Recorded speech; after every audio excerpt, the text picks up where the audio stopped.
Salam hormat bersua menerusi Inklusif. Saya Wan Syahrina.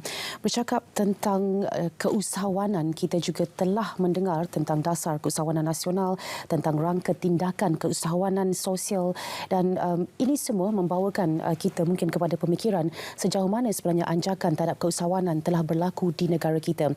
Pada bahagian pertama, bersama-sama dengan Menteri Pembangunan Usahawan dan Koperasi Tan Sri Noh Haji Omar, anda telah pun mengikuti perbincangannya menyentuh dan berfokus kepada koperasi bersama-sama saya Munawar, dan kali ini Tan Sri, kita ingin memberikan penekanan kepada keusahawanan di negara kita.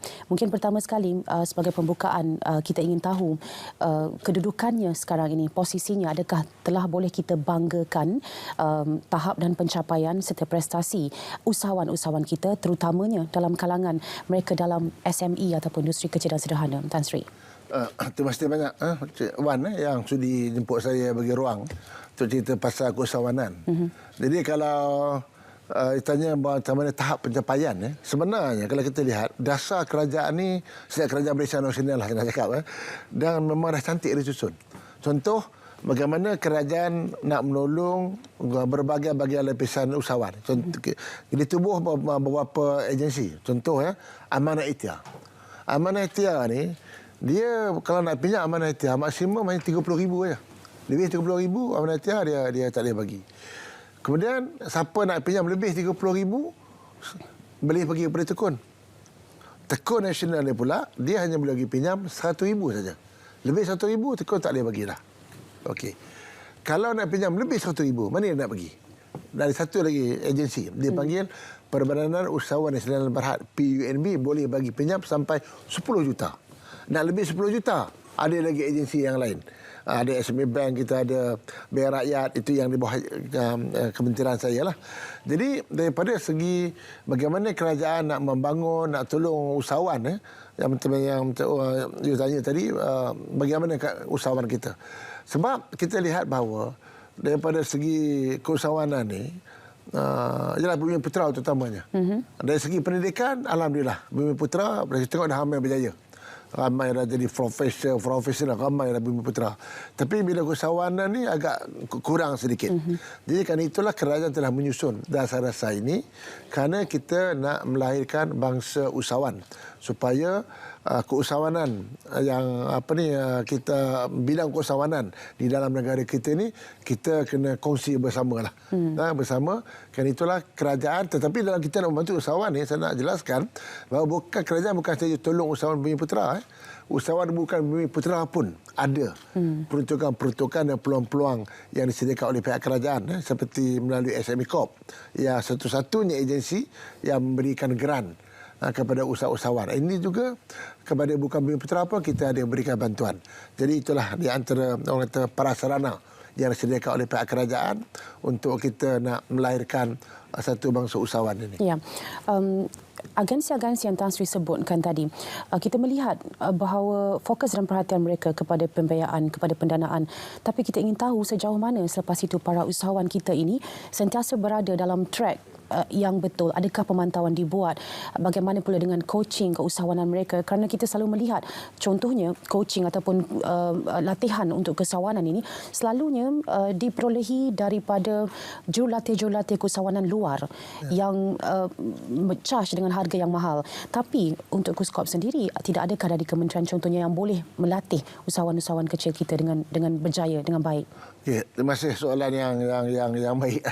Sebab kadang-kadang kita lihat, saya pun selalu tegur. Saya pun selalu ingatkan agensi bahawa kita ni jangan hanya bagi pinjam. Kita bagi pinjam, siapa nak pantau mereka? Bukan kita nak kacau bisnes mereka, nak memantau. Kita tak nak jadi satu agensi, bagi pinjam, kau sampai masa bayar. Kau tak bayar, kau saman. Kita tak nak macam tu. Sebenarnya kita nak tolong untuk membangunkan dia. Jadi kerana itu kerajaan telah menyusun beberapa langkah. Yang pertama tadi yang macam mana yang dia kata keusahawanan. Memang kalau kita nak melahirkan keusahawanan ni, mungkin dia baru dalam sesuatu bidang, kita adakan dipanggil nama, kita ada INSCAN, Institut Keusahawanan Negara. Di mana INSCAN inilah yang hari ini banyak memberikan peranan untuk melatih usahawan-usahawan berbagai-bagai latihan yang mereka sediakan, dan yuran kalau kata kursus itu dibawa oleh pihak syarikat swasta, boleh jadi contoh kena bayar 1,000 seorang. Tapi dengan InScan kena juga bayar, biar hanya 100. Sebab itu memang kita kata biar kena bayar sedikit. Tak boleh free. Kalau free nanti dia rasa alah benda free. Kan? Jadi takut kurang komitmen. Jadi kena yuran. Jadi InScan alhamdulillah hari ini saya lihat telah berjaya membuat berbagai-bagai latihan, dan keadaan sekarang ni pula InScan dia bukan saja latih secara fizikal tapi juga dia melatih melalui online. Jadi itu di antara latihan yang kita ada. Kemudian kita kata kaedah bagaimana cara kita nak memastikan bahawa pemantauan itu dibuat. Jadi kerana itu kita di kementerian kita ada beberapa program. Kita ada program macam licensing, mentor-mentee.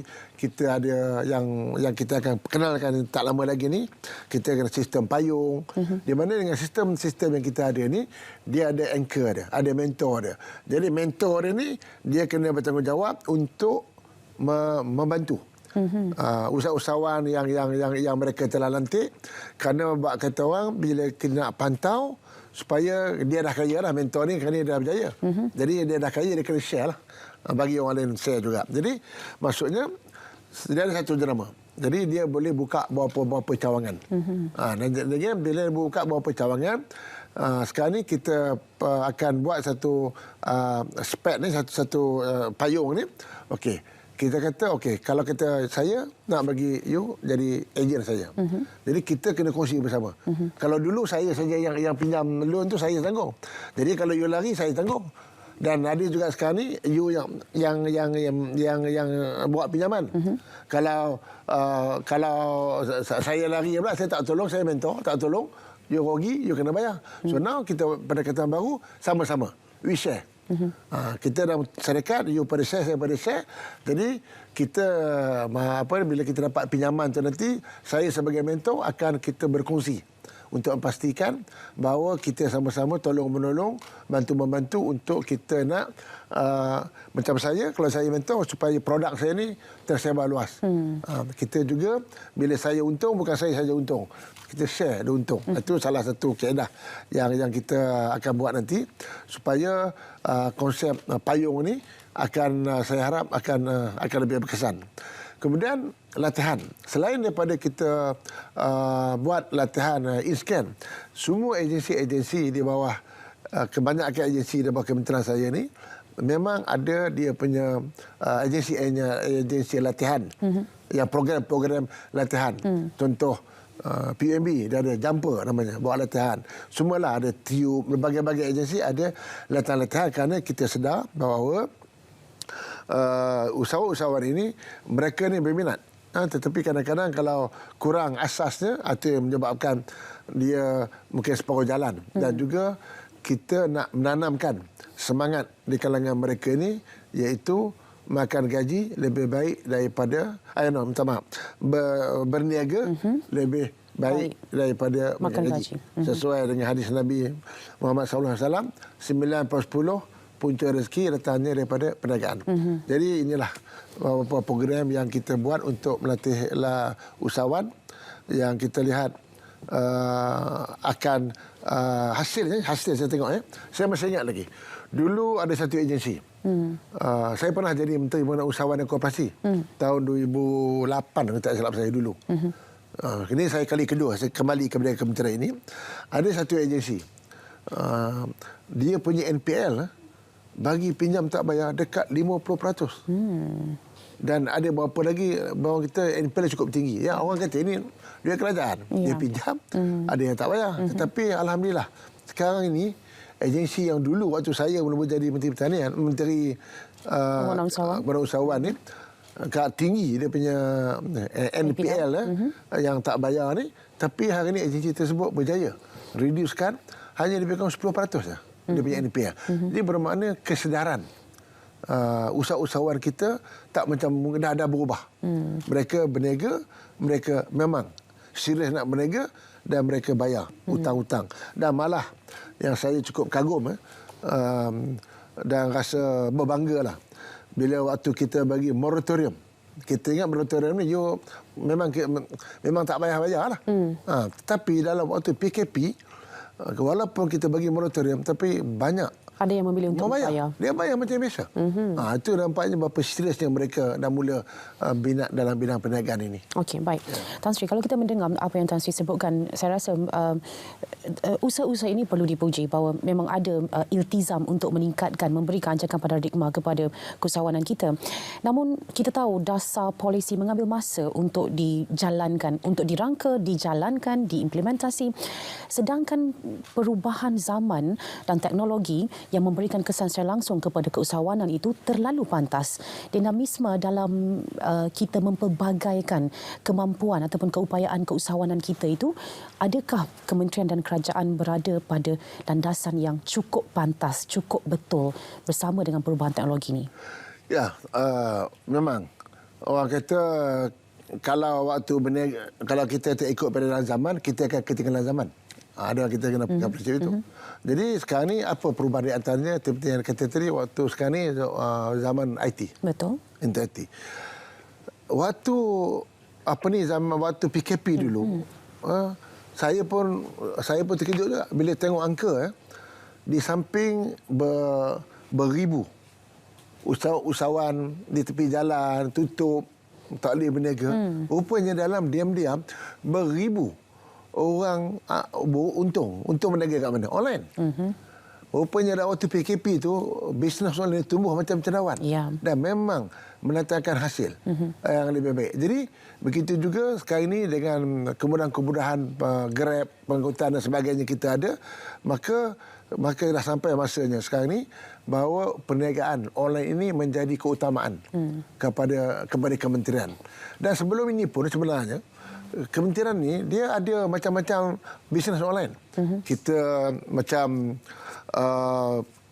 kita ada Warungku, satu agensi, kita ada P-Beli, semua ada. Tapi sekarang ni apabila kita tengok bahawa kepentingan untuk berniaga online ini amat penting, kita kena selaraskan. Kan itulah kita di kementerian kita kata kita satu kan, kita panggil My Mall nama dia. My Mall ni kita baru lancar dan kita harap My Mall ni dan hajat kita dia satu hari nanti boleh bersaing macam Shopee, macam itulah, supaya kita nak membantu memasarkan dan memberi peluang perniagaan online kepada usahawan tempatan, yang mana kita lihat bukan saja hasil produk mereka ini berjaya dijual di dalam negeri, malah banyak dia dah sampai ke peringkat antarabangsa. Overseas pun dah mula order kepada produk-produk tempatan kita hanya melalui online. Jadi memang kita lihat bahawa perniagaan online ini menjadi keutamaan kita, dan itulah di antara kursus yang kalau kita tengok InScan, itulah salah satu kursus yang dia nak percepatkan. Artinya yang diberikan keutamaan ialah berniaga atas talian. Kebanyakan mereka yang menceburi perniagaan dalam talian ini ialah siswazah dan orang muda. Dan kadang-kadang mereka ini merasakan mereka terkeluar daripada kitaran keusahawanan tradisional yang biasa. Mereka mungkin tidak datang kepada agensi-agensi di bawah Kementerian Tan Sri. Mereka mungkin tidak mengadu masalah mereka dan cabaran mereka, tapi mereka ada dan mungkin terlepas dari perhatian kerajaan. Apa pula untuk golongan seperti ini? Ya, betul. Saya setuju apa yang Cik Wan cakap tadi. Kerana orang muda-muda sekarang, budak muda ni, saya pun agak kagum lah. Dia tak ada zaman saya dulu lagi berniaga secara lama. Saya sekarang ni, saya telah pun dapat maklumat, rupanya ramai anak-anak muda ni berniaga tanpa pinjaman. Dulu siapa nak berniaga, marah bagi pinjam. Semua banyak bagi loan, bagi pinjam. Tapi sekarang ni, dah ramai lah anak-anak muda kita yang berniaga tanpa pinjaman. Dia mula modal sendiri. Tapi contoh, ada satu anak muda, Aroktik. Dia ni buat produk makanan. Daripada telur masin dengan konflik ni. Okey. Dia bermula, banyak ni saya tengok, yang saya dah jumpa ni, banyak bermula daripada rumah dan sekarang dah ada kilang. Sekarang dah ada kedai besar. Daripada pekerja 2 orang, hari ada 20 pekerja. Kerana apa? Saya tengok mereka mula dengan duit sendiri. Mula ada modal 500, 1000. Dia mula dengan online. Online dia tak ada modal banyak. Ya. Jadi itu saya amat membanggakan anak-anak muda ni. Itu yang pertama. Namun demikian, kita tidak nafikan ramai anak-anak muda yang minat berniaga, tetapi dia tak ada modal. Okey. Itu. Jadi kita faham tambah graduan. Dah habis saja belajar, PTPTN dah menunggu hutang. Nak beli kereta, nak beli kemudahan. Kerja tak dapat lagi. Kerja tak dapat lagi. Hutang PTPTN dah Jalan. Dah berjalan. Macam dia nak berniaga bagaimana pula. Nanti kena belak-belak list, tak boleh ada buat loan pula. Ya. Jadi kerana itu insya-Allah kita telah merancang, kita akan letak satu program lah, kita push kita nak berikan satu golongan usahawan ni. Saya nak cadangkan kepada kerajaan supaya golongan usahawan ni kita mesti memberikan keistimewaan kepada mereka. Bukan keistimewaan, berikan kemudahan kepada mereka. Okay. Contoh macam mana kita sekarang ni macam mana kita menolong usahawan informal. Usahawan informal ni ialah yang makcik-makcik, orang usahawan yang berniaga tak ada lesen. Tak ada lesen berdagang, berniaga online. Okay. Kita ada bagi loan, dia bagi itu dia bagi SPIM namanya. Okay. Skim perusahaan informal dan mikro. Okay. Ini skim ni nak bagi tahu. Kerajaan bagi peruntukan 200 juta. Wow. Tapi bagi tak banyak. Maksimum 10,000. Yalah dia nak berniaga kecil-kecilan, takkan banyak. Bagi 10,000. Tapi keistimewaannya, walaupun kita bagi 10,000, tak ada interest. Free interest. Baik. Dan pinjaman dia tahun depan dia baru bayar. Baik. Kita bagi. Dalam 200 juta yang kerajaan peruntukkan tahun ini, saya dimaklumkan oleh pihak Tekun dah habis 200 juta. Baik. Dah habis. Jadi untuk Siswaza untuk itulah. Jadi itu saya terfikir kalau kita boleh membantu usaha-usaha informal ni, ingat dah sampai masa kita bantu pula usaha-usaha Siswaza. Jadi mungkin kita nak cadang satu skim. Dia nama push nama skim ni, PUSS. Kita cadang. Baik. Di mana usahawan mana graduan saja yang nak mula berniaga, okey, kita kata kita boleh bagi grant. Baik. Grant permulaan, katalah dia kursus. Kita ada satu kursus, kerja ada kursus, dia dah latihan, dia nak mula berniaga. Baik. Dia nak mula berniaga, modal katalah 1,000 nampak. Tapi kita jadi cara kita nak bantu ni, kita akan tengok berapa kita bagi dia grant. For example, kita cadang bagi 20,000 grant. 80,000 lagi you kena buat loan. Okey. Something like that. Baik. Jadi ini saya tengah rancang dan ini kalau kita dapat, kita cuba laksanakan bajet tahun depan. Kalau Saya boleh. kira nanti Tan Sri perlu kembali lagi untuk bercerita tentang perkembangan push ini.